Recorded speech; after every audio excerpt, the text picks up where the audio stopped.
नमस्कार प्यारे बच्चों, कैसे हैं आप सभी। उम्मीद है आप सभी की पढ़ाई बहुत ज़्यादा अच्छी चल रही होगी। आप लोगों को मालूम है कि कल माध्यमिक शिक्षा मंडल की ठीक है ना, और माननीय शिक्षा मंत्री जी की बैठक हुई है, जिसमें अभी 10वीं और 12वीं जो बोर्ड परीक्षा है उसको जो आगे किस प्रकार आयोजित होगी उस पर अभी कोई फाइनल डिसीजन नहीं हो पाया है। तो आप लोग उसी गति से अपनी पढ़ाई को जारी रखिएगा। हम लोग अभी हमारा जो चैप्टर है सॉल्यूशन उसको कंटिन्यू कर रहे हैं। हम लोग अभी पढ़ रहे हैं बच्चों, आप जानते हो अणुसंख्यक गुणधर्म, ठीक है ना। क्या पढ़ रहे हैं हम लोग? अणुसंख्यक गुणधर्म। तो आज हम लोग जो पढ़ने वाले वो हमारा तीसरा अणुसंख्यक गुणधर्म है, जिसका एक क्वेश्चन क्या हमारा, हिमांक में अवनमन को समझाइए। अवनमन यानी होता है कमी, ठीक है। हिमांक यानी क्या होता है? हिमांक एक ताप है जिस पर कोई भी पदार्थ क्या हो जाता है, ठोस अवस्था में परिवर्तित हो जाता है। तो हमें क्या पढ़ना है? हिमांक में अवनमन। इससे क्वेश्चन आते हैं। तो हिमांक में अवनमन के लिए देखिए आप, सबसे पहले हम समझेंगे कि हिमांक क्या होता है, ठीक है बच्चों। क्या समझेंगे हम लोग? हमें समझना है सबसे पहले कि हिमांक क्या है। तो देखेंगे आप लोग, ठीक है, ध्यान से देखिएगा कि जब किसी द्रव को क्या करते हैं, ठंडा करते हैं, ठीक है ना। जब किसी द्रव को ठंडा किया जाता है तो क्या होता है, तो वह जमने लगता है। ध्यान रखिएगा, सिंपल सी बात है। जब भी हम क्या करेंगे, किसी द्रव को ठंडा करेंगे तो वह जमने लगता है, ठीक है। अब देखो, जिस ताप पर वह ठोस क्या होता है, जिस ताप पर वह ठोस अवस्था में परिवर्तित हो जाता है वह ताप क्या कहलाएगा? वह ताप उसका हिमांक कहलाता है। याद रखिएगा, बात समझ में आ रही है। ऐसा कोई ताप जिस पर क्या होता है, कोई भी द्रव जो है वो ठोस अवस्था में परिवर्तित हो जाता है। किसमें बच्चों? ठोस अवस्था में परिवर्तित हो जाता है, तो वह ताप उसका क्या कहलाएगा?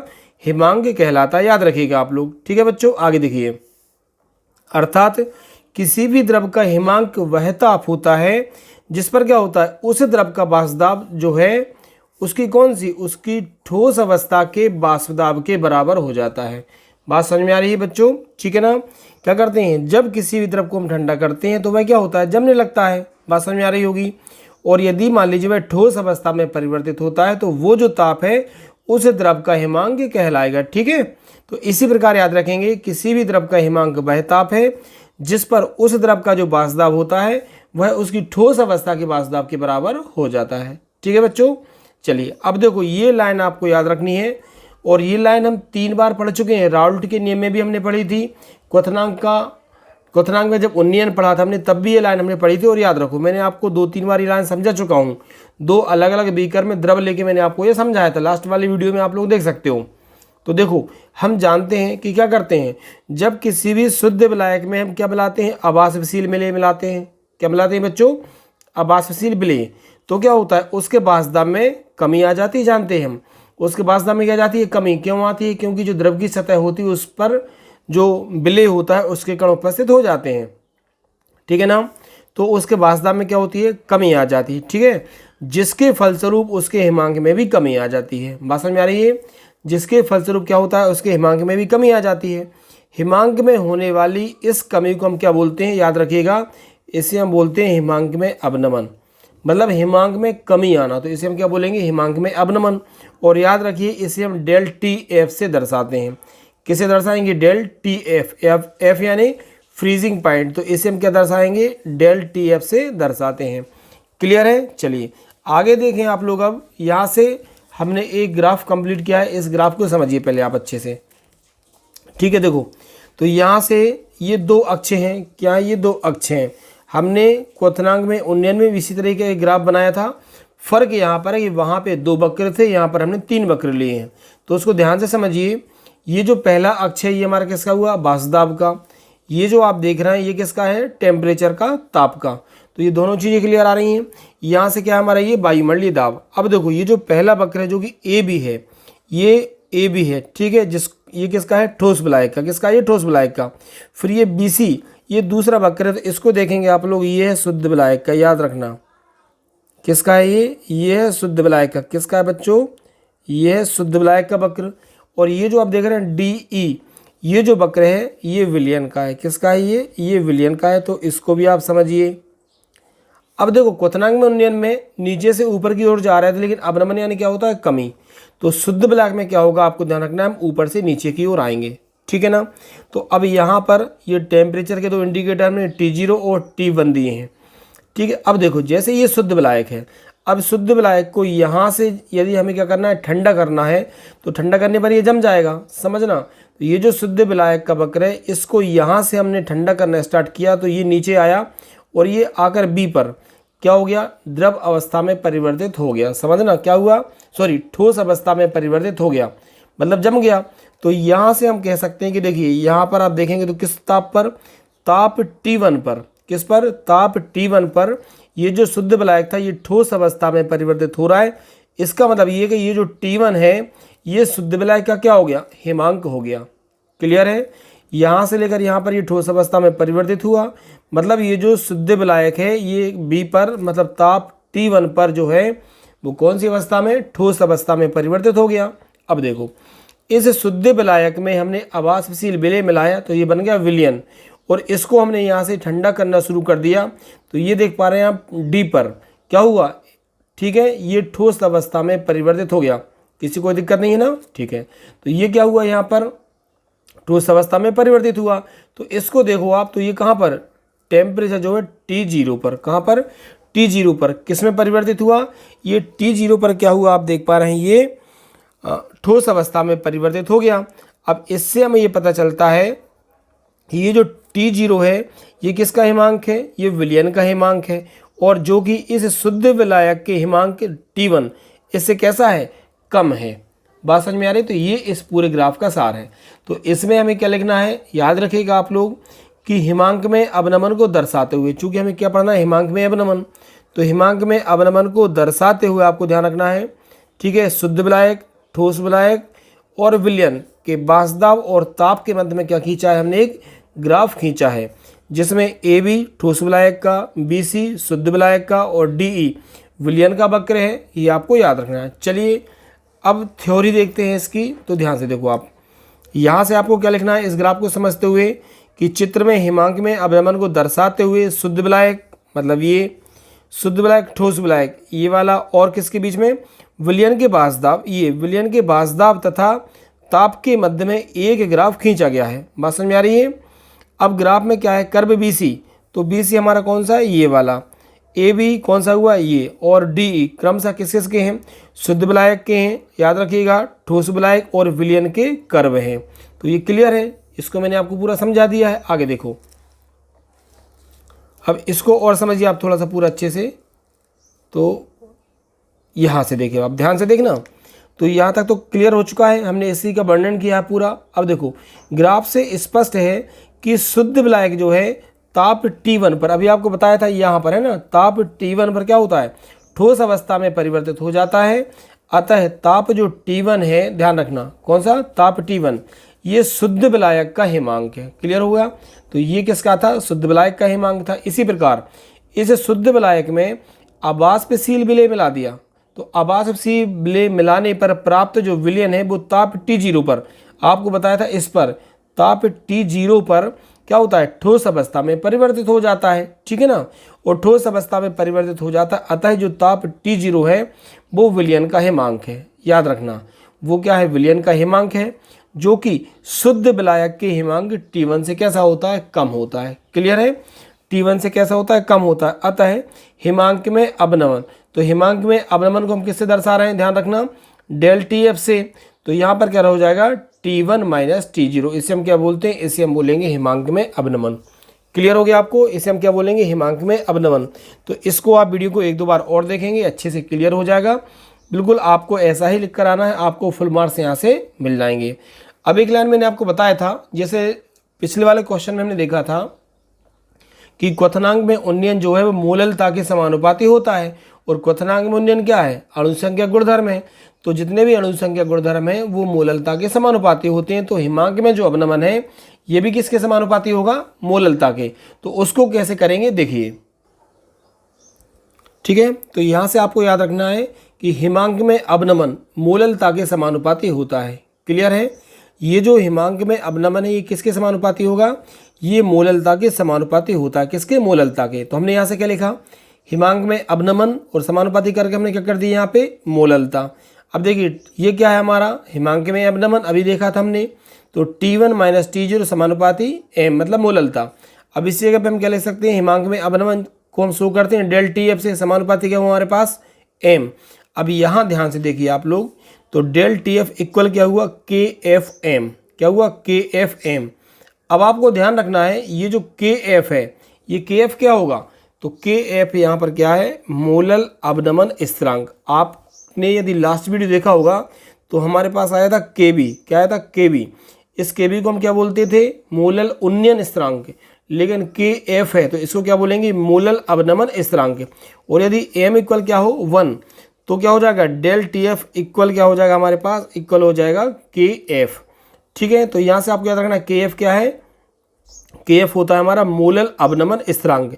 और इसकी डेफिनेशन क्या हो जाएगी, ध्यान से देखिएगा आप लोग कि क्या होता है, इकाई मोललता वाले विलयन के हिमांक में, किसमें, किसी भी इकाई मोललता वाले विलयन के हिमांक में जो अवनमन होता है, हुए अवनमन को हम क्या बोलते हैं बच्चों, इसे हम बोलेंगे मोलल अवनमन स्थिरांक। ठीक है ना, क्या बोलेंगे, मोलल अवनमन स्थिरांक। क्लियर है, आप लोग अच्छे से ये बात समझ चुके हैं। ठीक है बच्चों, तो ये क्लियर है, इसको यहीं पे फिनिश करते हैं। अब यहाँ से क्वेश्चन यदि आता है, क्वेश्चन कौन सा आ सकता है, आपको ध्यान रखना है कि हिमांक में अवनमन की सहायता से, किसकी सहायता से, हिमांक में अवनमन की सहायता से विलेय का आणविक द्रव्यमान ज्ञात कीजिए। तो आप लोग जानते हो, लास्ट वीडियो में भी आपको मैं बता चुका हूँ, तो आप उसको क्या कर सकते हो, इस फार्मूले से बना सकते हो। इस M की जगह पर क्या करना है आपको, देखो इस तरीके से कर सकते हो आप यहाँ से कि ये हमारा क्या है, डेल TF, ठीक है, इक्वल क्या है यहाँ से, इक्वल KFM। तो M मतलब मोललता, तो इसका फार्मूला आपको यहाँ पे लिख देना है। ठीक है, तो डेल TF इक्वल क्या होगा आपका, ये KF, और यहाँ से मोललता का जो फार्मूला होता है आप उसको यहाँ पर लिख सकते हैं, उसको आप यहाँ से कर लोगे। ठीक है, क्या होता है फार्मूला, WB/MB, इनटू में यहाँ पर क्या हो जाएगा 1000 अपॉन यहाँ पर क्या होगा WA, और ये ग्राम में रहेगा। तो हमें निकालना क्या है, ये MB निकालना, तो इसको आप यहाँ ले जाओगे तो क्या हो जाएगा आपका फार्मूला जो बनेगा, MB इक्वल क्या होगा बच्चों, KF इंटू यहाँ पर क्या आएगा, यहाँ आ जाएगा WB, और ये जो TF है डेल TF मतलब हिमांक में अवनमन, ये यहाँ आ जाएगा। बाकी यहाँ पर क्या बचेगा आपके पास, ये 1000, और अपन में क्या रहेगा आपके पास, ये WA। तो ये जो आपका फार्मूला बना है, इस फार्मूले की हेल्प से आप क्या कर सकते हो, विलेय का जो आणविक द्रव्यमान है वो ज्ञात कर सकते हो। ठीक है, आगे बढ़ते हैं। अब हम पढ़ेंगे विसरण के बारे में। ठीक है, क्या पढ़ना है हमें, अब हम पढ़ते हैं यहाँ पर विसरण के बारे में।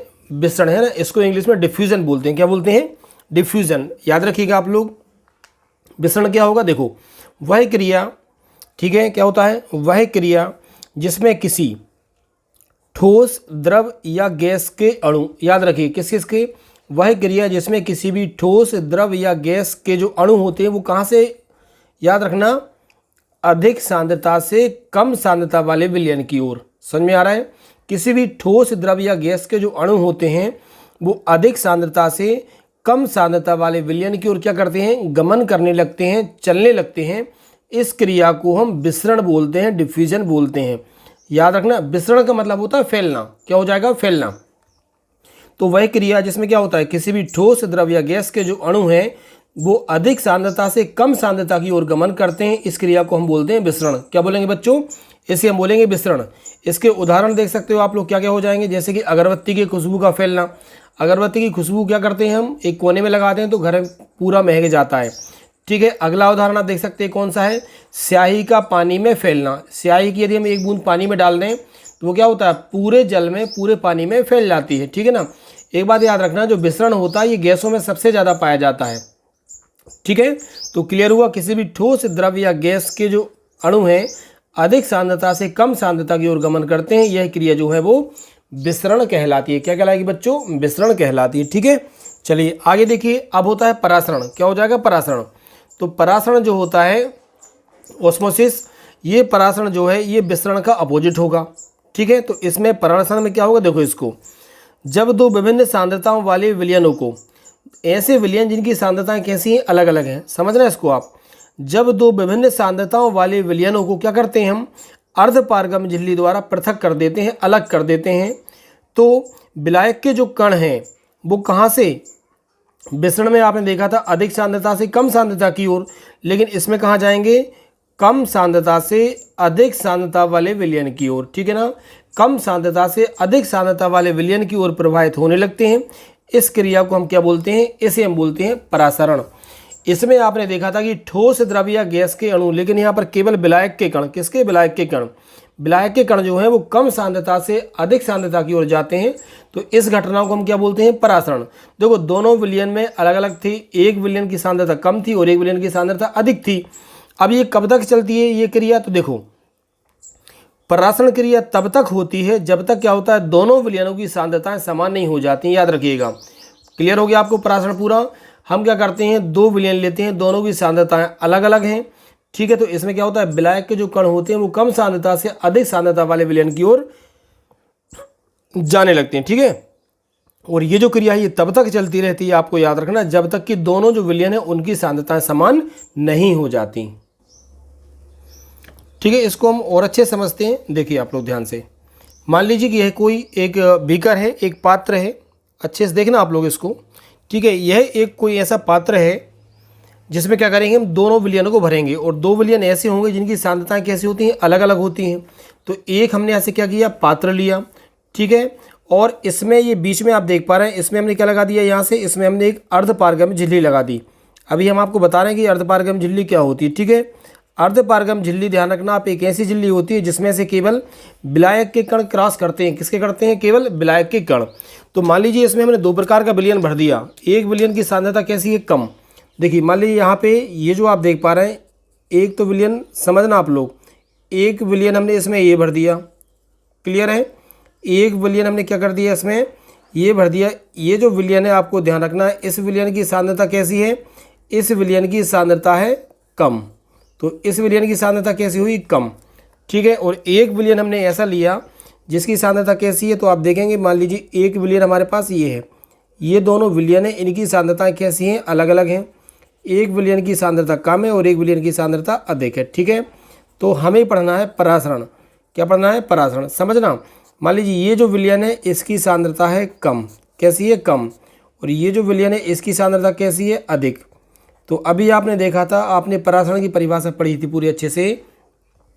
मान लीजिए एक आपने देखा, तो जब दो अलग अलग सांद्रताओं वाले विलयनों को, तो ये दोनों विलयन अलग अलग सांद्रता के हैं, किसके द्वारा, ये आपको याद रखना, ये अर्धपारगम्य झिल्ली, क्या है, ये अर्धपारगम्य झिल्ली है, ठीक है। तो दोनों सांद्रताएं जिनकी अलग अलग हैं उसको हम क्या करते हैं, अर्धपारगम्य झिल्ली से पृथक पृथक कर देते हैं। तो क्या होता है, कम सांद्रता वाले विलयन से, तो ये कम सांद्रता वाला विलयन है, इससे ध्यान रखना ये जो विलायक के कण हैं, किसके, केवल विलायक के कण कहाँ जाने लगते हैं, अधिक सांद्रता वाले विलयन की ओर जाने लगते हैं। इस पूरी घटना को हम बोलते हैं परासरण, याद रखना, क्या बोलेंगे बच्चों, इसे हम बोलते हैं परासरण। और ये जो क्रिया ये कब तक चलती रहती है, देखो इसकी सांद्रता कम है, इसकी अधिक है, ठीक है। तो जब ये बिल्कुल बराबर हो जाएगी दोनों विलयनों की सांद्रताएं, तब तक परासरण क्रिया चलती रहती है, आपको याद रखना है, ठीक है बच्चों। क्लियर है आप लोग, कहीं कोई डाउट तो नहीं है, ओके। तो इतना आपको समझ में आ गया, ठीक। आगे देखिए, तो इतना क्लियर हो चुका है आप लोगों को, ठीक है। अब ये एक नोट पॉइंट और देखेंगे आप लोग यहाँ पर कि ये जो सबसे पहले सन 1748 में, ठीक है, सबसे पहले सन 1748 में एक साइंटिस्ट थे, एब नॉलेट, वैज्ञानिक थे एब नॉलेट। इन्होंने जो है वो परासरण क्रिया का अध्ययन सबसे पहले किया था। कब किया था, 1748 में, एब नॉलेट। तो ये परासरण समझ में आ गया। एक क्वेश्चन और आता है कि परासरण दाब किसे कहते हैं, तो परासरण दाब भी आप लोग समझना, परासरण की क्रिया को रोकने के लिए, किसके लिए, परासरण की क्रिया को रोकने के लिए जो दाब लगाया जाता है उसे हम क्या बोलते हैं, परासरण दाब कहते हैं, ठीक है। ये परासरण और विसरण में अंतर है, एक बार आप इनको देख लीजिए, परासरण क्या होता है और विसरण क्या होता है। तो परासरण क्या है, इस क्रिया में केवल विलायक के कण, अभी आपको बताया, इस क्रिया में केवल विलायक के कण जो हैं वो कम सांद्रता वाले विलयन से कहाँ जाते हैं, अधिक सांद्रता वाले विलयन की ओर जाते हैं। जबकि इसमें क्या होगा, इसमें जो गैस के कण हैं वो अधिक सांद्रता वाले विलयन से कहाँ जाते हैं, कम सांद्रता वाले विलयन की ओर गमन करते हैं या चलते हैं। सेकंड आपको ध्यान रखना है, इस क्रिया में किसकी आवश्यकता होती है, हमें अर्धपारगम्य झिल्ली की आवश्यकता होती है, और इस क्रिया में अर्धपारगम्य झिल्ली आवश्यक नहीं है, ठीक है। अब यहाँ से देख पा रहे हैं आप, इस क्रिया के कारण क्या होता है, इस क्रिया के कारण उत्पन्न दाब को हम क्या बोलते हैं, परासरण दाब कहते हैं। जबकि इस क्रिया के कारण उत्पन्न दाब को हम क्या बोलते हैं, विसरण दाब कहते हैं। ये जो क्रिया केवल किस में होती है, द्रवों में होती है, जबकि ये जो विसरण है तो यह ठोस, द्रव और गैस सभी में हो सकती है, ठीक है। ये आप लोगों को अच्छे से याद रखना है, ठीक है, जल्दी से हम इनको और देख लेते हैं, एक एक बार पढ़ेंगे तो आपको याद हो जाएगा। परासरण दाब किसे कहते हैं, अभी मैंने आपको बताया था। तो ये जो परासरण दाब है ये किसकी सतह पर लगाया जाता है, ये किसी भी द्रव की सतह पर लगाया जाता है। तो परासरण दाब वह द्रव स्थितिक दाब है, मतलब द्रव पर स्थित द्रव स्थितिक दाब है जो क्या करता है, विलायक के अणुओं का, समझना किसका, विलायक के अणुओं का विलयन में जो है वो प्रवेश होने से रोकता है।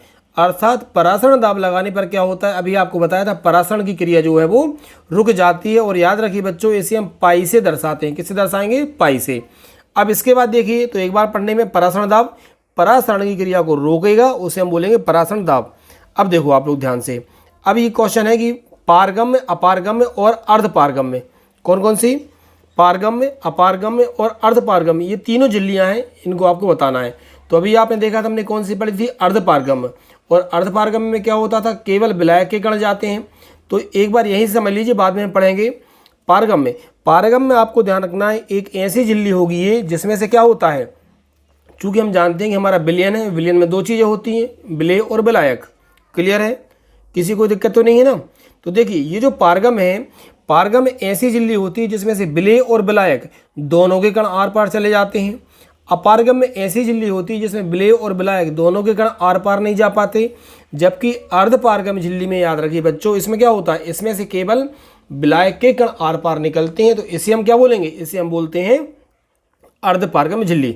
आइए फटाफट देखते हैं एक बार इनको। पारगम झिल्ली, तो वह झिल्ली जिसमें अभी आपको मैंने बताया विलेय और विलायक, ठीक है, एक बार पढ़ोगे याद हो जाएगा। वह झिल्ली जिसमें क्या होता है, विलेय और विलायक दोनों के कण आर पार हो जाते हैं, पारगम्य झिल्ली कहलाती है। विलेय और विलायक दोनों के कण आर पार हो जाएं तो पारगम्य झिल्ली। अब कौन सी पढ़ेंगे बच्चों, अब हम पढ़ेंगे अपारगम्य। अपारगम्य मैंने आपको बताया कि वह झिल्ली जिसमें विलेय और विलायक दोनों के कण क्या होते हैं, आर पार नहीं हो पाते, प्रवाहित नहीं हो पाते। तो इसे हम क्या कहेंगे, इसे हम बोलेंगे अपारगम्य झिल्ली। और इसी प्रकार से आप लोग देखिए बच्चों, कौन सी, अर्धपारगम्य। तो ये भी सरल है, अर्धपारगम्य क्या क्या हो जाएगी, वह झिल्ली जिसमें केवल क्या होता है, विलायक के कण प्रवाहित हो सकते हैं, आपको भी बताया था, जिसमें केवल किसके, विलायक के कण प्रवाहित हो सकते हैं, ठीक है, विलेय के नहीं होते, विलेय के नहीं। इसे हम क्या बोलेंगे, इसे हम बोलते हैं बच्चों, याद रखिएगा, अर्धपारगम्य झिल्ली। क्या बोलेंगे इसे हम, अर्धपारगम्य झिल्ली। अर्धपारगम झिल्ली के एग्जाम्पल आप देखिए, तो अर्धपारगम झिल्ली के उदाहरण हमारे पास हैं, जैसे कि जंतु झिल्ली, अंडे की झिल्ली या फिर कृत्रिम। तो ये जंतु झिल्ली और अंडे की झिल्ली ये तो कैसी होती हैं, ये प्राकृतिक होती हैं। जबकि आर्टिफिशियल की बात करेंगे तो कॉपर फेरोसाइनाइड की जो झिल्ली होती है वो कैसी होती है, आपको याद रखना, अर्धपारगम झिल्ली होती हैं। कैसी होती हैं, ये अर्धपारगम झिल्लियाँ होती हैं। ठीक है, समझ में आया आप लोगों को, क्लियर हो रहा है कि नहीं, अच्छे समझ में आ रहा है आपको, चलिए ठीक है। ओके बच्चों, तो आज की क्लास हम यहीं पे ऑफ करते हैं। उम्मीद है आप लोगों को अच्छे समझ में आ गया होगा। ठीक है, सभी बच्चे लाइक और कमेंट जरूर करें, जिससे कि मुझे और अच्छा वीडियो बनाने के लिए मोटिवेशन मिले। ठीक है, एक टीचर को भी मोटिवेशन की आवश्यकता होती है। यदि उनके बच्चे अच्छा पढ़ते हैं तो टीचर भी क्या होता है, मोटिवेट होता है। और जिन बच्चों ने अभी तक चैनल को सब्सक्राइब नहीं किया वो चैनल को ठीक जरूर सब्सक्राइब करें। Thank you.